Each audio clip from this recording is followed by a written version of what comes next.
tabi'in wa tabi'in tabi'in min awliya wa syahada wa salihin wa jami masyayikhina fid din. Utusan Abu Yasin Muhammad bin Al-Marqasani, Abu Yasin Ahmad bin Said Muhammad Al-Marqasani. Utusan ila al-Imam Syekh Salim bin Sumair. Amadan Allah bi madadihi wa fadha alaihim min barakatihim wa anwari maulumihim. Fid dini wa dunya wal akhirati bi sirril Fatihah. A'udzu billahi minasy syaithanir rajim. Bismillahirrahmanirrahim. Alhamdulillahi rabbil alamin. Ar-Rahmanir-Rahim. Maliki yaumiddin. Iyyaka na'budu wa iyyaka nasta'in. Ihdinas siratal mustaqim. Siratal ladzina an'amta 'alaihim ghairil maghdubi 'alaihim waladdallin. Amin. Bismillahirrahmanirrahim. Jamaah yang dirahmati Allah Subhanahu wa taala, kaum muslimin dan muslimat di mana saja berada yang dirahmati Allah. Kajian kita malam hari ini fikih sampai di masih bab salat, yaitu fasal syurutus sujud, syarat-syarat sujud. Jadi sujud itu bukan asal sujud, ada syarat-syaratnya supaya sujudnya itu sah. Kalau sujudnya tak sah, tak cukup syarat, berarti sholatnya juga tidak sah, karena rukunnya hilang, hanya kurang. Makanya kita harus belajar juga syarat-syaratnya sujud. Bismillahirrahmanirrahim. Qala al-musannif rahimahullah ta'ala wa nafa'ana Allahu bi ulumi fi darain. Faslun surutus sujudi sab'atun ay yasjuda ala sab'ati a'dha. Syarat sujud ada 7. Yang pertama sekali, hendaklah dia bersujud di atas 7 anggota. Orang sujud itu harus ada 7 anggota atau juz dari badannya itu nempel di bumi. Mana 7 nih? 7 nih, 1, 2, 3, 4, 5, tutut 2 dengan kaki. 6 tuh 7. Semua 7 tulang nih itu harus nempel ke bumi. Kalau ada orang sujud, umpamanya tangannya satu tak sujud atau diangkat, atau kakinya diangkat gini, ya kan? Karena ada sujud tuh iseng tak apa, kakinya pas sujud diangkat ya gini. Berarti yang nempel ke bumi berapa ibu-ibu? 5. Berarti sujudnya tidak sah. Harus 7 tulang tuh harus nempel semua ke bumi. Ya, tidak boleh tidak. Tangan tak boleh angkat satu. Atau dia takut apa nih, dahinya tadi tempelkan, ditahan dia. Tak takut apa, tak tahulah. Tak bedak dia nanti nempel ke bawah. Nah, akhirnya tak usah tempelkan, tak sah sujudnya 100% jadi tidak sah. Nah, itu harus. Nah, biasanya yang sering itu kadang-kadang yang sering terjadi itu memang kaki, karena orang sujud ada yang sebagian kakinya diangkat. Tapi mohon maaf, kalau kakinya begini itu masih sah, nempel, tapi nempel ke bumi. Biasanya kan gini nih, ya kan? Nah, tapi pokoknya dia tak gini, dilurus gini ataupun begini, selagi dia masih nempel itu masih sah. Cuma enggak waktunya tentu begini dia. Nah, itu yang tak sah itu terangkat. Entah satu umpamanya kakinya dilipat gini, tumpuk gini kan, yang satu nempel, yang satu nih tak nempel kakinya, berarti tidak sah, karena yang nempel ke bumi hanya 6. Nah, itu yang pertama. Kemudian yang kedua, ayat juda wa antakuna jabhatuhu maksufah. Wa antakuna jabhatuhu maksufatan. Nah, itu yang betul harapannya tuh salah. Wa antakuna jabhatuhu maksufatan, maksufah. Dahinya itu terbuka. Jadi orang sujud ini dahi ini wajib nempel, terbuka, nggak boleh ditutupi kain apa kopiah. Orang pakai kopiah nutupi dahi, dahinya nggak nempel. Kalau menurut mazhab Syafi'i itu tidak sah. Ya, pokoknya ibu-ibu pakai mukena kok, mukenanya nutup gini bu, dahinya ini ditutup semua pakai mukena, ya. Terus ibu-ibu sujud tek gitu, nggak nempel, ya nggak sah jadinya. Karena maksudnya nggak nempel karena terhalangi oleh kain. Ya, jadi tidak boleh orang pakai mukena tuh sampai nutupi dahinya semua gini. Nah, nih. Kalau maunya pakai cadar, iyalah cadar lain. Tapi waktu sholat ini dahi ini harus nempel. Nah ini.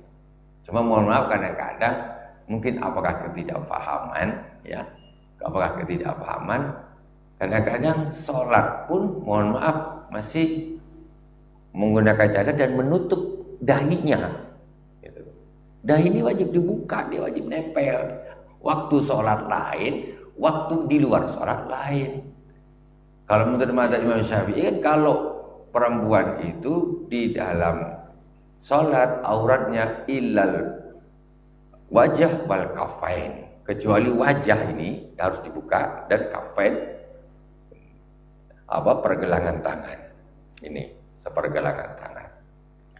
Itu di dalam salat wa kharija shalah jami'u badaniha. Kalau di luar salat seluruh badannya. Makanya nak tutup dahi, nak tutup double 2-3 tak kisah. Tak masalah.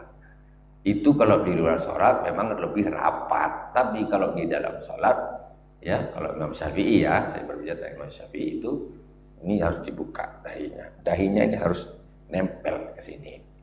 Nah, jadi berbeda aurat perempuan di dalam sholat sama di luar sholat itu berbeda. Mohon maaf. Nah, jangan karena kita terbiasa mohon maaf bukan pakai cadar tuh pakai cadar bagus.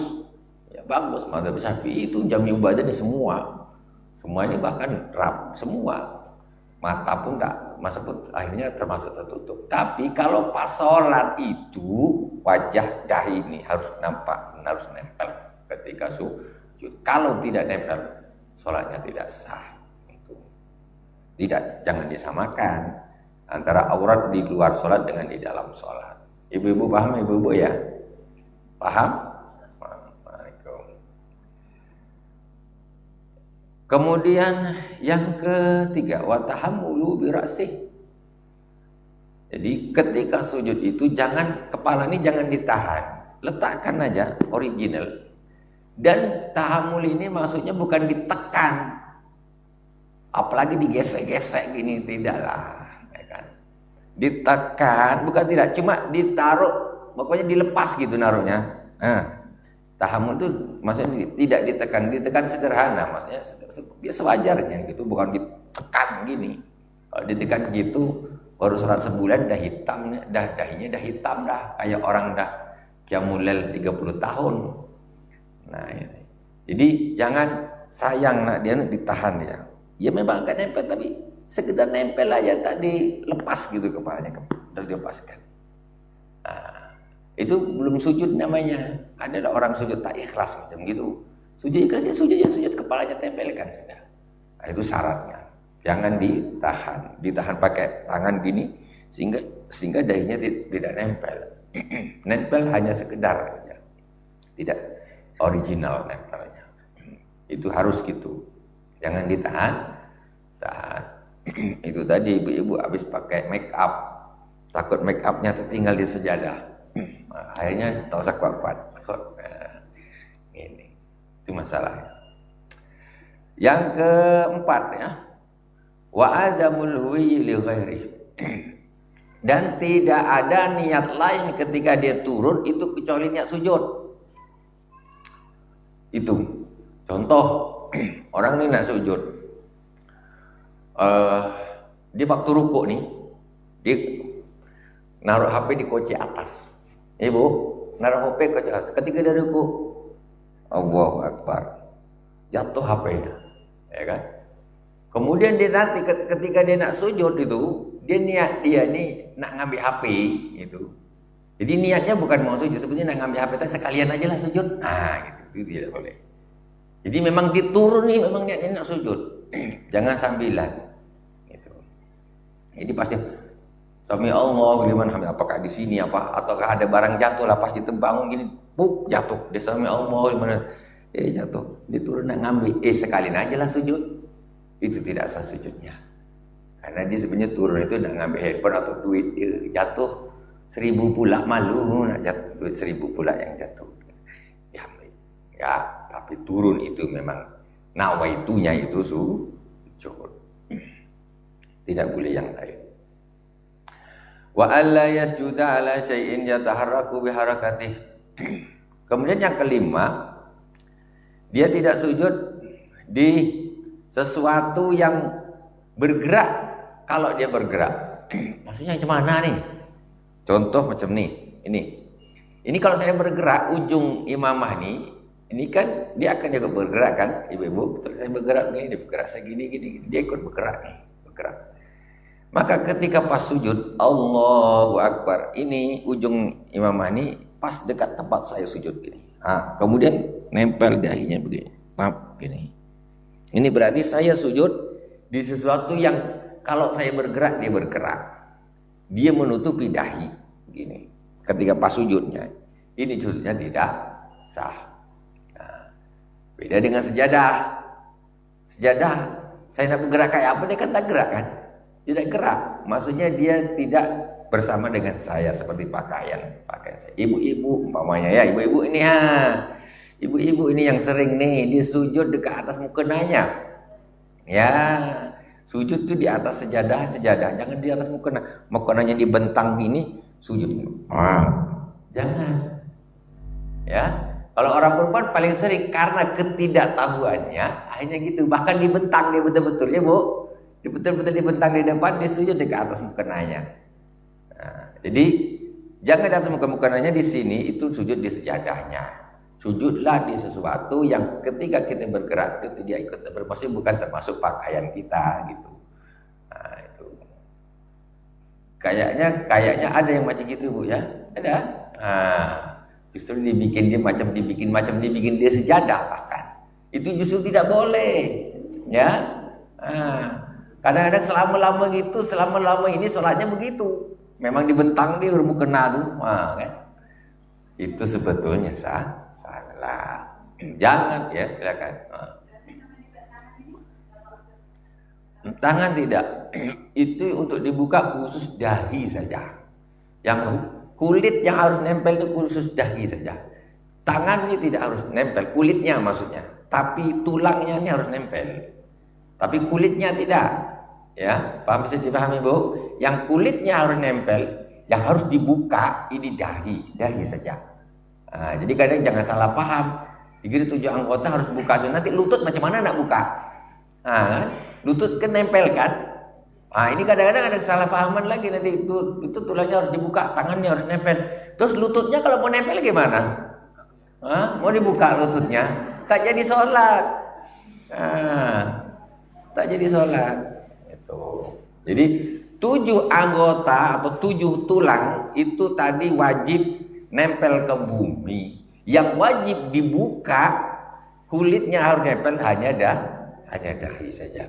Yang paling afdal orang sujud itu dahi dan hidung. Itu nempel dua-duanya. Ya, dahi dan hidung nempel dua-duanya. Kalau satu saja, dahi saja. Itu. Kalau mazhab Imam Abu Hanifah kalau tidak salah itu mewajibkan nempel dua-duanya. Hidung nempel, dahi juga nempel. Makanya pernah satu kejadian di Masjid Nabawi. Masjid Nabawi kan campur nih. Orang dari mana-mana campur jadi satu. Ditengok orang Indonesia nih sujud sholat sebelah dia. Sholat yang nempel ke sejadah ini cuma dahinya saja, hidungnya tidak. Ditegur sama dia. Mazhabnya Hanafi. Orang daerah India sana. Ditegur, tak saya nih. Hidungnya nggak nempel. Beda. Kalau Imam Syafi'i tidak mewajibkan hidungnya nempel. Iya mancung jadi nempel kita, ditempelkan susah, memang agak susah. Orang tuh mancung otomatis nempel ya tak hidungnya ya. Kita macam apa nih, bunga apa nih, jambu lampok kata orang. Jadi susah nak tempel-tempelkan susah. Ya silakan.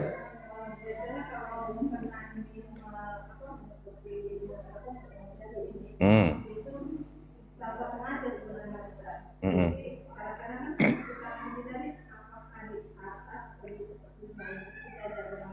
Hmm.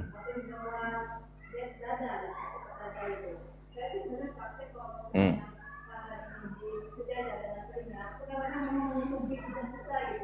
Hmm.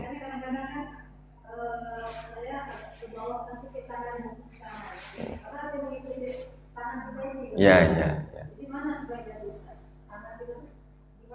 Sebetulnya masanya ibu naruh kalau ibu agak ke atas nggak ngaruh lah, karena tangan ibu ke bawah, jadi ibu ini ngangkat apa ini mukena ibu terangkat.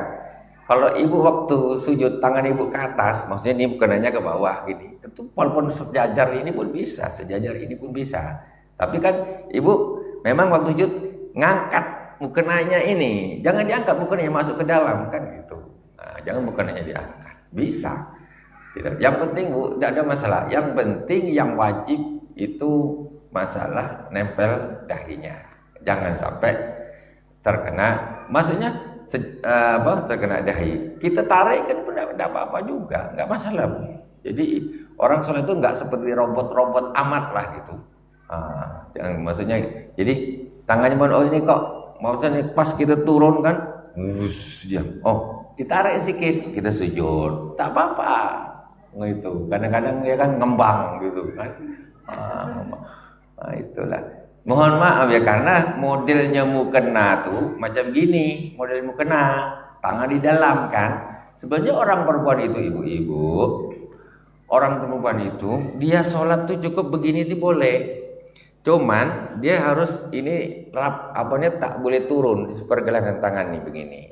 Nah, pakai baju tuh Bu, pakai baju semacam kayak gamis gitu, tapi jangan turun gini, nanti kalau turun gini ini aurat. Tapi sepergelangan tangan ke atas ini tidak aurat, ini pun tidak aurat, ini depan dan belakang ini tidak aurat. Jadi ketika ada penerjemahan yang keliru, hukum fikihnya jadi salah. Banyak kita temukan bahkan di mana-mana orang menerjemahkan kafain itu telapak tangan. Kecuali jadi aurat wanita di dalam sholat kecuali wajah dan telapak tangan. Padahal kafain itu artinya bukan telapak tangan, tapi tangan sepergelangan depan dan belakang. Ketika diartikan telapak tangan berarti kalau nampak sininya batal, padahal tidak. Jadi pakai baju begini boleh Bu, tapi yang ketat, maksudnya yang tidak turun atau yang ada karetnya. Begitu itu Bu. Itu tangan ibu di luar mukenanya itu udah sah. Tidak harus berada di dalam. Gitu. Justru ketika sholat bahkan ilal wajah wal kafain, ketika sholat berbantu kecuali wajah dan kafain itu nampak, nggak apa-apa. Jadi maksudnya Allahu Akbar, ini tangan ibu segini nih nampak, nggak apa-apa. Sama wajah gitu. Bukan harus begitu. Jadi kadang-kadang orang-orang yang biasa, orang kita lah, orang kampung kita biasa pakai mukena gitu, nengok orang sholat pakai baju gamis tuh macam aneh gitu kan Bu. Iya, padahal itu sah sekali gitu loh. Yang penting jangan turun aja tangan nih, jangan turun kayak begitu itu pas itu dia kencang. Jadi mau di dalam pun mau di luar tidak ada masalah. Oke, iya silakan.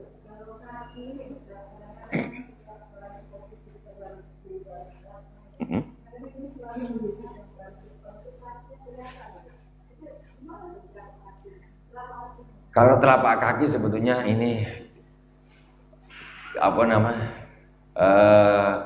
tidak apa-apa. Dalam arti begini, ada ulama yang mengatakan tidak apa-apa, dan itu pun dia bagian bawah Bu. Maksudnya itu orang menutup aurat itu wajibnya itu kanan, kiri, depan, belakang, atas. Bawah nggak wajib. Bawah nggak wajib, pandangan dari bawah itu tidak wajib. Pandangan dari bawah tidak wajib. Cuman yang bagus jangan sampai nampak. Yang bagus. Kalaupun nampak, ya umpamanya asalkan unsurnya tidak ada kesengajaan, kalau menurut Imam Malik nggak apa-apa. Nah, menurut Imam Malik nggak apa-apa, ya tidak apa-apa. Tapi yang bagus jangan nampak. Kalau kepengen bagus lagi, ya umpamanya pakai kaos kaki nggak apa-apa. Sholat pakai kaos kaki boleh, ya. Sholat kok pakai sandal pun boleh sholat. Ya. Yang cuma sandalnya yang suci lah, ya kan. Nah, Rasulullah juga dulu sholat pernah pakai sandal. Makanya ketika pas ada najisnya, kata disuruh lepas sama malaikat Jibril. Sholat pakai sandal, boleh, tak ada masalah. Pakai kaos kaki bu, aman, boleh, tak ada masalah. Nah, yang wajib buka itu hanya muka saja. Bukan berarti kaki ini harus terbuka, tidak. Harus pakai ditutup, tidak ada masalah. Boleh saja. Ya, ada lagi? Lanjut. Oke. Kemudian yang keenam, wartibau asafilihi ala alaih. Mangkat bagian punggungnya, bukan asafil itu bukan punggung, melebihi bagian atas kepalanya alih.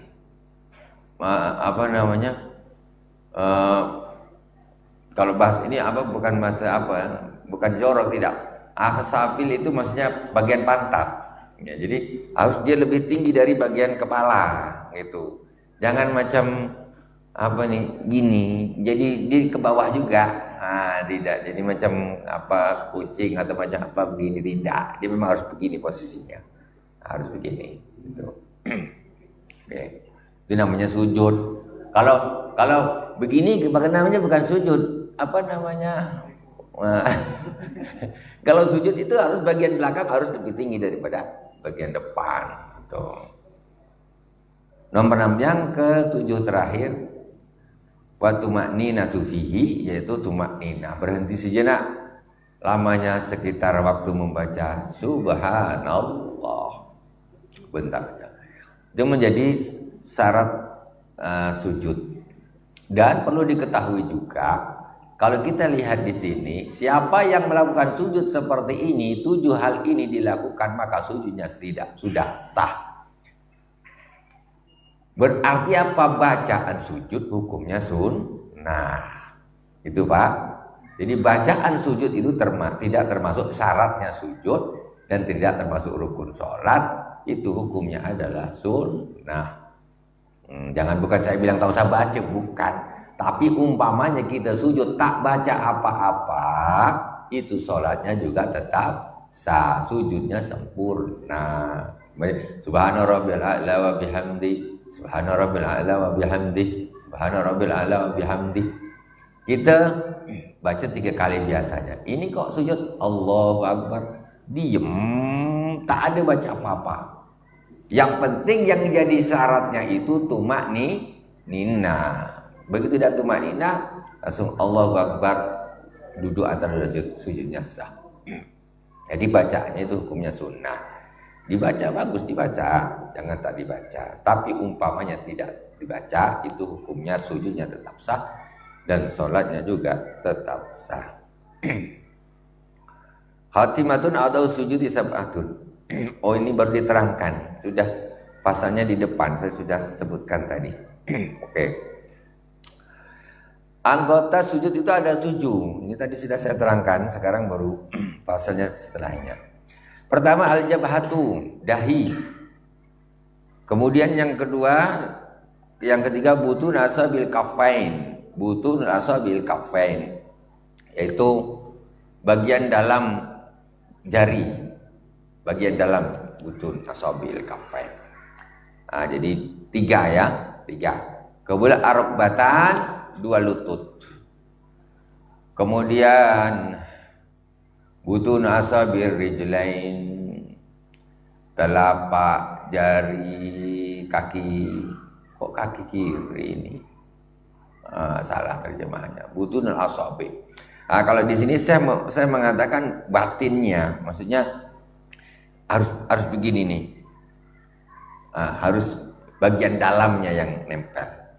Jadi kalau bagian belakang ini nggak memenuhi syarat ya menurut saya di sini ya. Jadi istilahnya begini, begini ya, begini. Tangan juga begini.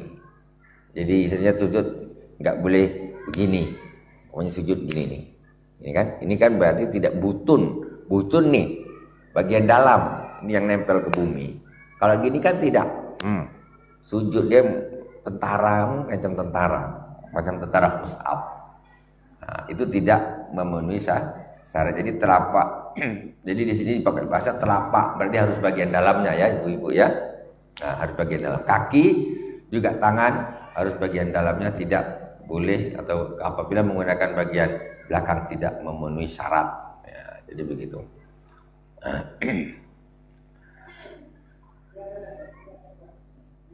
Pasal selanjutnya, faslun tasdidatut tasyahudi 21.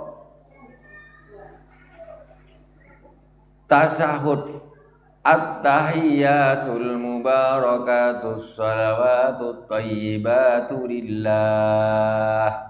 Sampai akhir itu tasdidnya ada berapa? Ada 21. Supaya bacanya itu betul. Karena kenapa kok yang dihitung tasdid? Karena tasdid itu menunjukkan hurufnya double. Kalau tidak ditasdid berarti buang satu huruf. Nah, jadi at-tahiyyata. Kalau atahiyya berarti nggak ditasdid, berarti kurang satu tanya. At-tahiyya di atasnya ya. Kalau at-tahiyya, nah ini kurang satu berarti. Makanya di sini dibahas 21 harus betul-betul. Jadi jangan at-tahiyyatul, kurang satu. Pertama,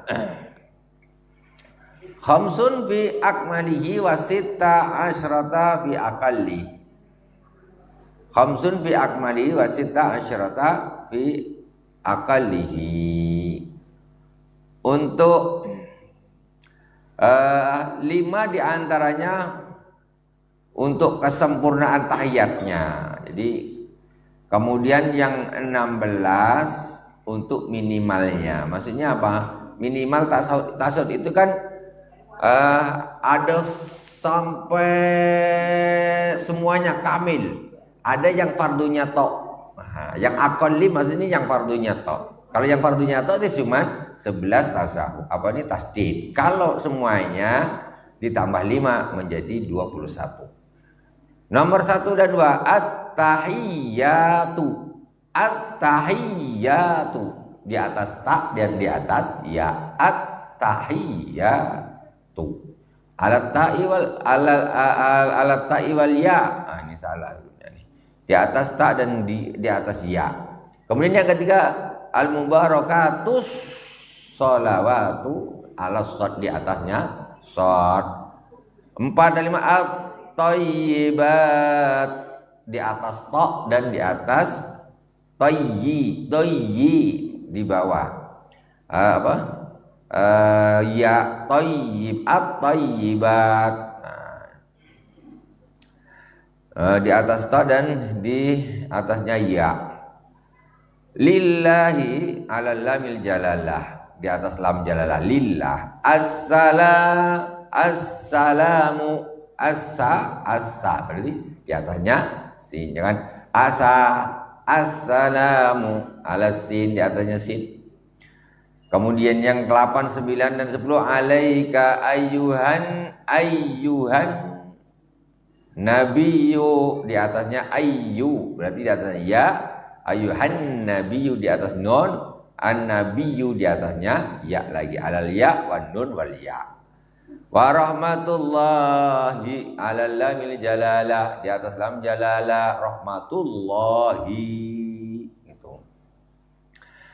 Alaina wa ala ibadillah alal lami tasnya di atas lam jalalah. Nah, di atas lam jalalah. As-salihin ala sad, jangan ala ibadillahi salihin, salah, dia harus ditasdid ala ibadillahi salihin. Nah, ditasdid di atasnya sad, ala sad. Asyhadu an la ilaha illallah ala lam alif. Asyhadu Allah, maksudnya di situ dia tak nampak ya. Allah di situ. Al-lam alif. Kemudian yang 16 dan 17 illallah, di atas lam dan lam jalalah, illa dengan Allah. Yang ke-18 wa asyhadu anna, di atas nun. Yang ke-19, 20 dan 21 Muhammadar Rasulullah, di atas mim. Rasulullah di atas lam jalalah, alal mimi Muhammadin, di atas mimnya Muhammad, wa alal ra, di atas Muhammadar Rasulullah, di atasnya ra, wa alal lamil jalalah, dan di atas lam jalalah. Faslun tasdidatu aqallis salati ala nabi sallallahu alaihi wa alihi wasallam arba'un. Selawat, jangan salah, Allahumma sholli ala Muhammad. Kadang-kadang orang ini tidak ditekan. Allahumma sholli ala Muhammad. Allahumma di atas lam dan di atas mim, ala lam wal mim, sholli ala lam di atas lam. Sholli itu tanpa ada ya-nya. Kadang ada orang salah nulis Allahumma sholli, dikasih dia shod lam, ada ya-nya, sholli, salah. Ya, sholli itu tidak ada ya-nya. Kadang-kadang orang keliru nulisnya. Faslun tahrumus sholatul lati laisa laha sababun mutaqaddimatun wala muqarinun fi khamsati awqat. Haram hukumnya sholat yang tidak punya sebab yang terdahulu ataupun yang membarenginya di 5 tempat. Ini saya pakai bahasa haram nih, Masya Allah. Saya diisi pakai bahasa haram karena sementara pendapat yang lain mengatakan makruh tahrim, jadi hampir haram, makruh yang mendekati kepada keharaman, makruh yang mendekati kepada keharaman. Jadi ada 4 waktu yang haram sholat yang tak ada sebab yang mendahului atau sebab yang membarengi. Ini ada masanya agak penting sedikit. Banyak yang tidak paham. Ya, banyak yang tidak paham. Pertama, inda tulai syamsi hatta tartafi'a qadra rumhin, yaitu ketika matahari terbit sampai naik setinggi tombak. Ini penting Bapak-bapak dan Ibu. Ini banyak sekali kesalahan, mohon maaf, para jamaah di masjid-masjid ini banyak yang salah paham tentang masalah kapan sholat isyraq. Ini mohon maaf, banyak sekali pemahaman salah ketika sholat isyraq. Banyak yang sholat isyraq itu kapan? Begitu sholat subuh waktunya habis langsung isyraq. Salah total itu. Ya, kan ada kadang-kadang, mohon maaf, memang habis subuh kan zikir nunggu sholat isyraq. Tapi kapan sholatnya mereka, ibu-ibu? Kapan sholatnya sholat isyraq itu, ibu-ibu? Ya. Sholat isyraq itu bukan sholat pas waktu subuh habis. Itu masih waktu yang haram. Kalau di sini saya ini pakai bahasa haram. Tapi di tempat ada makruh tahrim, makruh yang hampir haram. Jadi waktu subuh habis itu waktu belum boleh melakukan sholat apapun. Sementara banyak para jamaah, saya sudah pernah sampaikan, tapi ya karena saya tidak kemana-mana, tidak semua masjid saya masuk, ya yang ada saya, yang pas pengajian saya pas bab ini saya terangkan. Jadi itu tidak boleh sholat langsung sholat isyraq belum masuk waktunya. Kenapa? Sholat subuh habis itu pas matahari ini mau naik, begitu matahari mengintip ini baru berarti sholat subuh habis. Ini bukan waktu sholat isyraq. Ini masih waktu. Nomor 1, inda tulu'i syamsi hatta tartafi'a qadra rumhin. Jadi haram sholat yang pertama ketika matahari mulai nak terbit sampai dia naik setinggi tombak. Habis subuh kapan? Ya mulai matahari nak terbit. Itu masih waktu yang haram. Ini kok malah rame-rame sholat isyraq. Itu mohon dibetulkan. Ya, mohon dibetulkan. Kadang-kadang semangat ini tetapi tidak pas. Mohon maaf. Itulah kadang-kadang kita perlu ilmu. Kadang kesalahpahaman. Kita tengok suruk, oh berarti ini sudah isyraq. Oh, suruk itu kadang-kadang kayak ini nggak tahu nih mana ini. Ini suruknya jam berapa? Ketika waktu subuh habis disebut suruk atau belum? Yang jadwal nih. Kalau disebut suruk berarti itu bukan waktu isyraq, itu waktu habisnya waktu subuh. Kapan isyraqnya? Tambah sekitar 20 menitan. Matahari sudah naik sekitar 20 menit lah gitu. Dah agak tinggi, itu baru sholat isyraq. Nah, itu jadi matahari ini dah keluar bulan, belum nih. Keluar bulan masih belum. Dia harus naik lagi setinggi tombak. Makanya ada ulama yang mengatakan sholat isyraq itu ya sholat duha. Gitu. Dan ada yang mengatakan sholat itu sendiri berarti sholat itu sebelum duha itu ada isyraq pas naik satu tombak, setelah itu baru sedikit langsung sholat duha naik. Tuh. Masuk waktu isya sudah? Oke, 2 menit. Oke. Nah, itu perlu. Nomor 1. Nomor 2, wa indal istiwa fi ghairi yaumil jumu'ati hatta tazula. Yang kedua, tidak boleh sholat pas istiwa, matahari pas tegak di tengah-tengah. Itu tidak boleh sholat sunat tanpa sebab. Nanti sebabnya ada nanti pembahasannya di belakang. Nah, kemudian wa indal isfirar hatta taghruba, setelah asar. Ya. Kuning-kuning sudah asar sudah sampai matahari terbenam.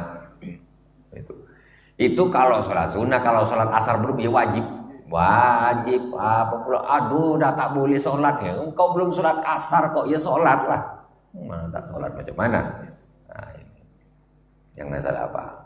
Dan ini nanti ada pembahasan sholat yang tidak ada apa namanya ini, yang tidak ada sebabnya.